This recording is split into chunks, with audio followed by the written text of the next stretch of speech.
کہ ایک نوجوان تھا، وہ استاد کے پاس پڑھنے گیا اور تھا وہ بادشاہ زادہ. تو استاد نے جب یہ حدیث سنائی نا کہ من سمت نجا، جو خاموش ہو گیا وہ نجات پا گیا، تو شہزادہ خاموش ہو گیا. اب بادشاہ کو فکر لاحق ہوگی کہ بیٹا بولتا نہیں، کیا مسئلہ ہوا. حکماء کو بلایا، کسی نے کہا اس کو جو ہے وہ یہ دیا جائے، کسی کو کہا یہ دیا جائے، کسی نے کہا یہ دیا جائے. ایک حکیم نے کہا اس کو سیر کو بھیجا جائے.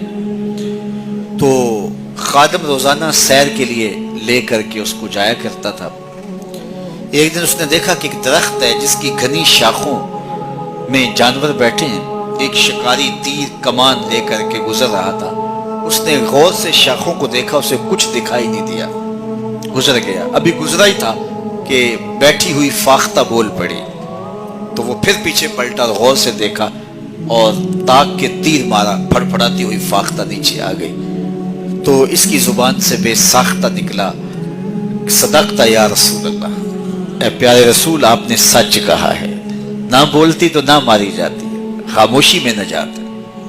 بادشاہ روز رپورٹ لیا کرتا تھا کہ بیٹے نے کچھ بات تو نہیں کی. آج بتایا خادم نے کہ یوں ماجرا ہوا ہے. بادشاہ سمجھ گیا کہ یہ تو قصداً خاموش ہوا ہے. تو اس نے جلاد کو بلایا، کہا ذرا اس کو آج الٹا لٹکاؤ نا. تو جلاد نے الٹا لٹکا کے جب اس کو کوڑا مارا نا تو پھر چیخا، کہا صدقت یا رسول اللہ صلی اللہ علیہ وسلم، یا رسول اللہ آپ نے سچ کہا. فاختہ بولی وہ ماری گئی، میں بولا میں مارا گئی. خاموشی اختیار کریں گے، جہاں بہت ضروری ہو وہاں بولیں گے. زبان کی آفتوں سے بچ جائیں گے تو بہت سارے گناہوں سے بچ جائیں گے. اس کی آفات سب سے زیادہ ہے، سب سے زیادہ گناہ زبان کی وجہ سے.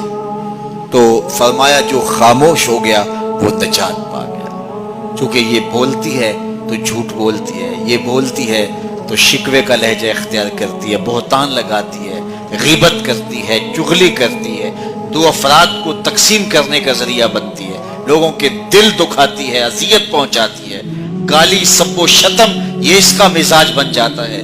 تو اس لیے زبان سے جب بولیں تو خوبصورت بات بولیں یا پھر خاموش رہیں.